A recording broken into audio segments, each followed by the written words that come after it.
Hey, how's it going, good people? Welcome to what I call mosh bits for now, presumably a blatant ripoff of the quick bits name used by TechLinked and also probably, surely already used by another person or company that does anything related to tech at this point, because I don't know, bits and computers. Something, I guess. You know what? I didn't feel creative enough to come up with a name for this show for now. After all, when's the last time you've seen me upload a video? I think that was like almost a year ago now. Oof, damn. But alas, I'm here watching, talking, and reading constantly about tech, and I thought, heck, why not make a video or a series about it? So I just did, I guess. Let's start and see how it goes. Now, I know that it's quite unlikely that you'd retweet this video, but trust me, I've seen plenty of people retweet or repost articles without even going into them, fully reading them, because why would you, right? It's 2020. Who has the attention span higher than 5 seconds anyway? But Twitter is bringing its read before you retweet prompt to all users. This is an article via The Verge right now.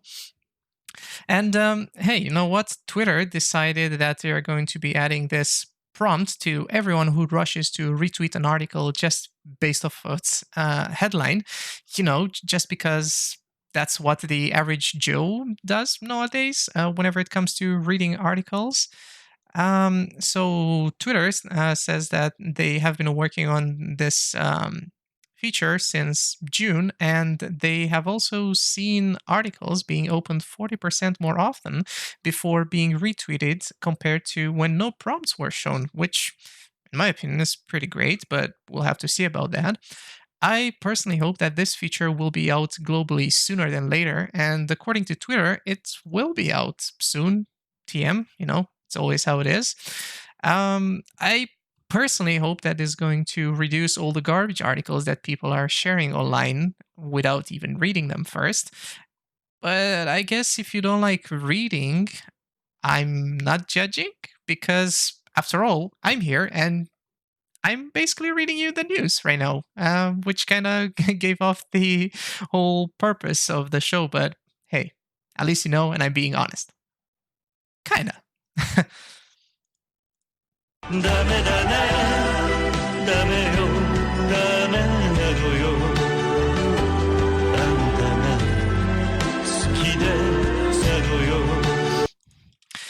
Okay, so about that, I mean, I'm sorry to interrupt. First of all, with some lovely baka mitai, I'm sure you've seen the deepfake memes at this point and aren't confused as to what I just played. But hey, if you are, I've just linked the song and the memes and the whole deepfakes around it if you want to check it out. But I mean, I couldn't think of a better way to tell you about the upcoming Yakuza live action movie that is apparently going to come out eventually at some point, because Sega is working together with 1212 Entertainment and Wild Ship Content. Great company names, guys, not gonna lie. I would not be surprised if you guys would think this is yet another joke, but according to PC Gamer right here, to Andy Chalk at least, they're quoting Variety here. The deal has already been sealed with 1212 and Wildship currently looking for scriptwriters. So if you're already eagerly waiting for this one, then don't fret, because you can already watch a Yakuza movie called Like a Dragon, which first came out in 2007. And if you're, I don't know, more of a gamer, so if games are more of your thing, just like in my case, then you might be thrilled to know that the upcoming game in the Yakuza series is coming out soon on November 13th, in this case, to be more precise, and it carries the same name like its 2007 movie predecessor. And at this point, you've probably also heard about the feud going on between Epic Games and Apple. If not, then hey, you probably haven't followed any tech media outlets at this point, I guess, and that's pretty sad. But hey, I'm glad you're here at least. So, long story short, Epic Games added a cheaper buying option of its Battle Pass, Season Pass, whatever you want to call it, that circumvented both Google and Apple stores, which take a 30% cut of the revenue arising from each purchase. So I don't know if something is $10, developers are only getting $7, at least in theory, and this is how it should work. Like, this led to the removal of the app from both stores, with the iOS version not making it back and taking quite a downturn for Epic Games, despite their somewhat successful and clever 1980 Fortnite campaign mocking Apple's iconic 1984 ad.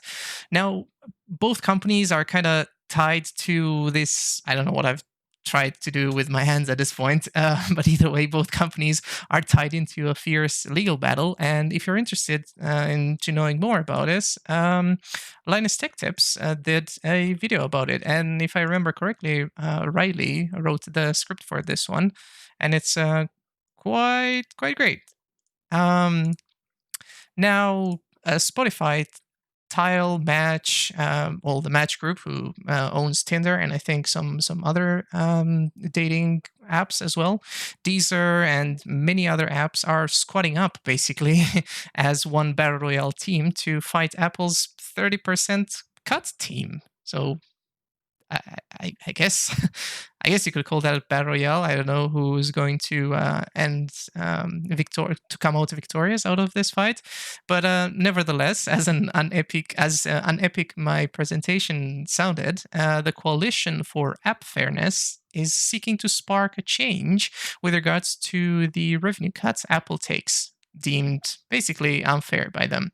Now, their webpage right here, which I'm presumably showing on screen now, hopefully,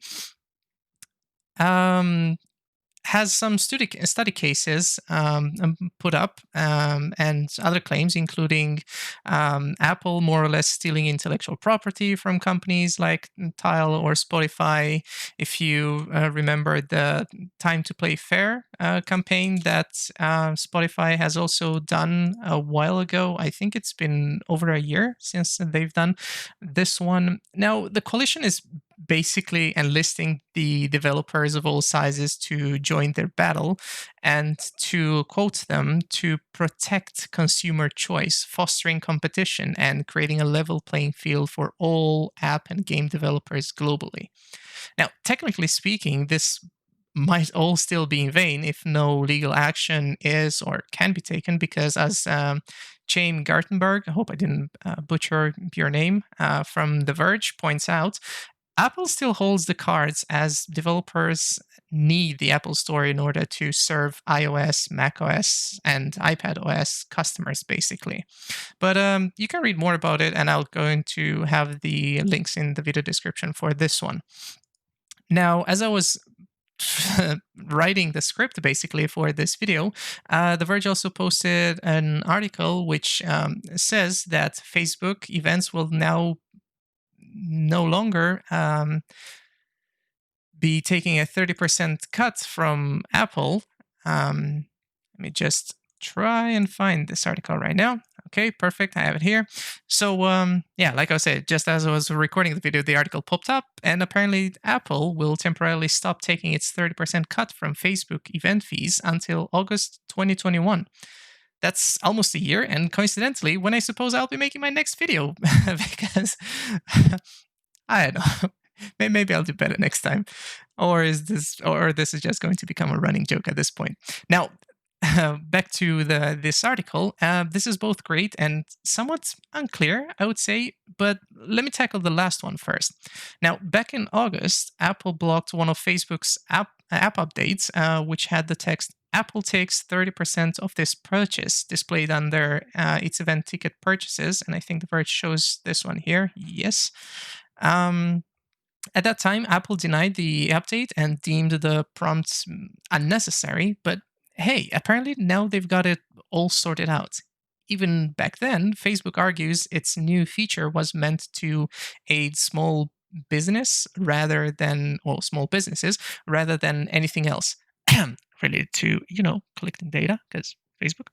And Apple, as the good guys they are, most probably try to improve their image after the whole Epic Games and Coalition App Fairness debacle, deciding to remove itself basically from the 30% cut. Now, this is good news and will now give business owners, except if they are Facebook gaming creators for whatever reason, more money, or should I say the full amount? I guess. Yeah, let's go with that. They're getting the full amount. Speaking of Epic, platforms, gaming, and money, Rocket League has passed the 1 million players milestone, and that's consecutive players, mind you. And since Epic Games has acquired Psyonix, the developers behind Rocket League, we knew that the game would be switching to a free to play model, and Epic decided to celebrate, I guess, by giving everyone who picks up the game a $10 in store coupon. And this is not the first time that the company has handed out the coupons this year, since I've already got two myself, and if I'm not mistaken, they are both redeemable until the 1st of November. So I guess what are you waiting for? Time to get yourself a free game on the Epic Free Store, as I like to call it, or $4.99 if you're going for a $14.99 game. The smallest caveat, is this one. But then again, perhaps you can snag yourself a copy of Crisis Remastered and fry your GPU trying to run the can it run Crisis settings. Well, that's always fun. Now let's look at the doom of Xbox Game Pass. And no, I'm obviously not talking in the sense that Microsoft Game Pass is doomed. No, definitely not. It's quite the opposite, since Microsoft has just acquired ZeniMax this week for $7.5 billion, basically. And now they, like I said, own ZeniMax Studios, the parent company of Bethesda Studios. And to the surprise of no one, it did so to bring even more games to its subscription system. And yeah, if you thought that Todd from Bethesda was looking for more ways to sell you Skyrim, well, yeah, I'm pretty sure he's still looking for more ways to sell us Skyrim again and again. But this time's it's a subscription model. And yeah, Skyrim is not really coming to Xbox Game Pass just now. The first announcement, like I said, is Doom Eternal, which, if you've somehow magically gotten an RTX 3080 or 3090 after this whole, let's call it paper launch, you might be able to play it at 4 and 8K respectively, like Linus did over here in this video, which I hope I am showing right now because I'm doing this on OBS and it's pretty difficult to do so many things at the same time. Why am I doing this? Well, psych, because I'm sure you didn't get one, and neither will you be able to play it on PC just yet, because this version is sadly coming later in 2020 to PC, with actual Xbox console users getting their first taste of Doom Eternal on Game Pass. I mean, if you own the game yourself, then you might be able to play it yourself. I just realized I didn't hit play on that Linus Tech Tips video, but it's fine. You looked at his post here, and I guess that's great. And check out lttstore.com for whatever reason. Speaking of Xbox, the Xbox Series consoles, awful naming scheme by the way, had its pre-orders go live yesterday for a sweet, sweet $219 US dollars, mind you, or 249 euros if you live in Europe and use euro as a currency. And yep, that's a pretty penny, especially when considering that the Xbox Series S console is priced at 299 euros or United States dollars, respectively, and it comes with just a 512 gigabyte SSD, which translates to about, I think, 476 gigabyte physically available storage without the OS installed, and with the OS taking up to, I guess, 20 gigabytes, let's say, you're left with about 450 gigabytes of storage for your games. And let's just say how it is. It's not great, and especially if you want to install Modern Warfare, which has over 200 gigabytes, and to receive updates that are over 50 or 80, something like that on Xbox. I remember reading an article about it. I hope it's showing now on screen. that's, like I said, again, a pretty penny to pay for it.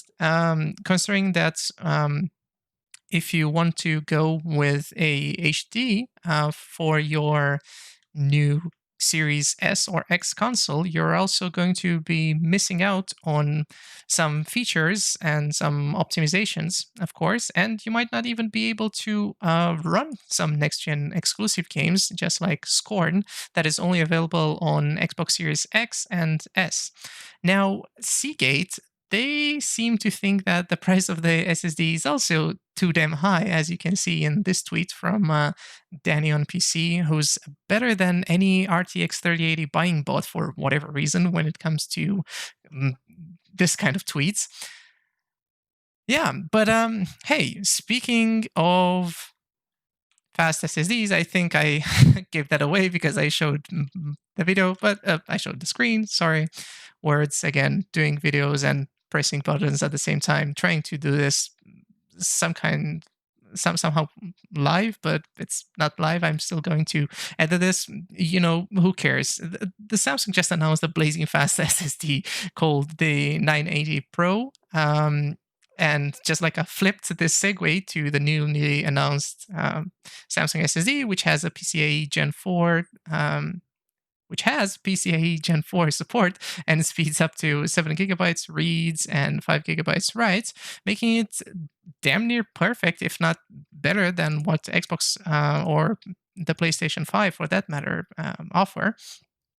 But as far as I know, Xbox will allow traditional NVMe drives to be used within their consoles as well. So perhaps get this one instead, because it's currently about 219 for the 1 terabyte version here, at least in Germany, which makes it cheaper than Microsoft's option. And if you're looking for a review on it, I've actually got a recommendation. You can go and watch the tech testers video that went out on their channel. Like I said, go and check out tech testers and tell Nada I said hi, I guess. And if it's reviews that you're looking for, perhaps you'd like to know that the 3090 reviews are out, and you're probably better off buying a 3080 if you somehow can magically get one of those right now. And despite its marketing, the RTX 3090 is not a gaming card, let alone an 8K gaming card, but more of a big frigging workstation GPU. All right? Hope we got that cleared. Which might still, be great value at 1,499 euros or dollars if you're in the States. That this is MSRP, by the way. If you're a professional who uses Blender, CAD, and other similar apps on a daily basis, I guess it might be good value for you. Now, if you were the Chili Steve from Gamers Exodus, in this case, you might say, "Yeah, great launch and an amazing gaming card." However, if you're Stephen Burke from Gamers Nexus, you're most probably going to be a fair reviewer and show that gaming at 8K is still not quite there yet, and the improvements over the 3080 are not necessarily that meaningful. I mean, you're getting 10 to 15% extra performance for double the price. I don't know. You tell me if that's great. Now, the other Steve from Hardware Unboxed, or as YouTube captions like to call him all the time, or his channel rather, Harbor Unboxed. You can see, I guess we can tell by his merch why. He posted his reviews as well, and there are a lot of other big YouTubers that have done reviews on the RTX 3080 and 3090 respectively. So I would recommend you go and watch them. I've already linked them in the description. Oh, and by the way, if you somehow have trouble building your own PC, you can always go to Fiverr.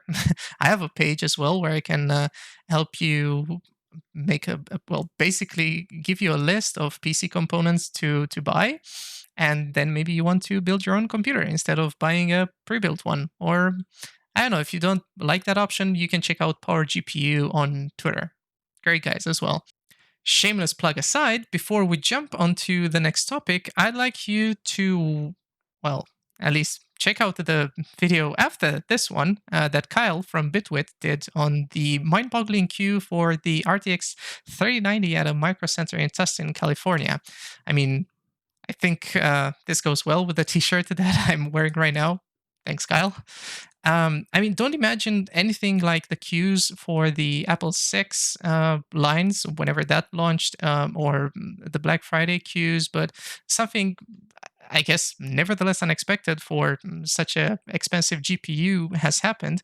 But it was super nice to watch this video and see people form such a wholesome community around it. You know what wouldn't be wholesome though? Knowing that Jensen Leatherjacket Wang's ultimate play is in full force. Huh? How does that sound? Either way, a recent article from YouTuber Moore's Law is Dead has brought up some interesting claims, to say the least, about the disastrous RTX 30 series launch. I mean, depends on who you ask if this was disastrous or not. Either way, allegedly, according to his sources, Nvidia artificially limited supply of the new cards. And in his blog post, he mentions that Nvidia's ultimate play, funnily enough, this is the hashtag that Nvidia used on its social media for the launch of its new GPUs, was to basically foster mindshare, get good reviews out there, in which the average consumer would see the MSRP cost per frame value and they would say, I mean, I guess this is a great board because reviewers are excited about them. Now, this is not to say that the cards are not great or aren't decently priced. I mean, yeah, especially when looking at the 3070 or the 3080, I guess they're fine in terms of value as well. But according to Moore's Law is Dead, like I said, the author, the company made it difficult for AIBs or add-in board partners to sell cards at MSRP, and this seems to be somewhat possible since last year's founder edition. Well, yeah, this year's founder edition cards actually are no longer reference design, and Nvidia basically deciding to go fully custom and becoming its own AIB at some point. Um, thus, it's not all that fair to its AIB partners like EVGA, ASUS, MSI, and they're competing against each other at this point. And he argues that Nvidia is still making insane margins, even still with those prices, which he also expects those prices to balloon by October, right when we're expected to get our hands on the 3070, which I really hope I can get one. Please. Now, with all this information and a spoon of salt, you know, you can go and read up on this article and let me know what you think in the comment section below. I would, I mean, I could personally see this being true, but unless we've got more information on it, and especially clear information from other sources as well, we can't really accept this as being, I don't know, the truth. Just like I can't accept that this might not be the time I get a 3070 due to bots, and even less that this episode is almost over. So, you know what? I'm going to do one more news topic for whatever reason. And I know I just butchered my segue because I'm not great at this. Like I said, I'm trying to do it live. And despite the somewhat clickbaity title that I've written here in my document for this one called Amazon's Cloud Service is on the moon. Yeah, I know. It's definitely clickbaity. But no, its cloud service is not on the moon. But knowing Jeff Bezos and his Blue Origin company, it might just be at some point. Who knows? Um, but yeah, Amazon's new game service has just been announced, Luna, and the reason why I called, why I said that is on the moon is because Luna in Romanian means moon. And I hope that it has something to do with moon in Latin as well. Nevertheless, this is set to rival Google Stadia. And yes, good people, Amazon just announced that its $5.99 streaming service is going to go live soon, TM. That's $5.99, by the way. they won't ask you to buy games, but rather subscribe to developer channels, much like you would have to subscribe to channels on Twitch, a platform which, guess what, Amazon owns. The service should be available soon on Android devices, but Fire TVs, including the Fire TV Second Edition and their respective sticks, iOS devices, PCs, and laptops will be supported from the get go. Expect to see mostly 1080p 60 streaming, not screaming, but streaming. Words are difficult once again, since only a few games will be available for 4K 60 streaming, including those from Ubisoft coming very soon.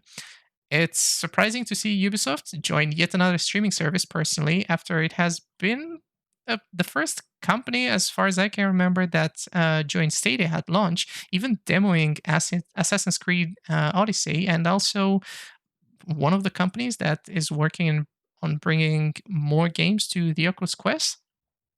Now, the subscription should allow for simultaneous 1080p 60 streams once again, and be available with your controller, I guess. They've also launched their own controller, which you can see right over here. And I think this color pattern really suits Adam from EposVox. But I can also see why this is great, because it has offset sticks. And thanks, Sony. Can you please take some notes? And I promise I will be taking some notes, because, yeah, this didn't really go great, did it? I mean, leave me some comments in the comment section below. See, things are really difficult for me to do live, because this episode is basically over. And knowing myself, I don't know when I'll be back with another one, but hopefully I can do this at least every 2 days. I hope, if not daily. In the meantime, go check me out on Patreon, on Twitter. I've got links to all of those. And I don't know, go call me an LTT fanboy, an LTT shill right there. Or you can also join me on Crowd, and links are, again, in the video description.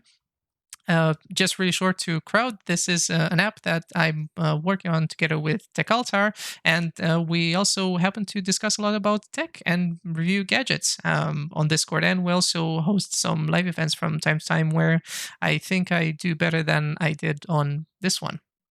Okay, go check it out. And also go check out all the links in the video description from all the wonderful creators that I graciously got the articles from. They're great. You're great too. Okay, bye.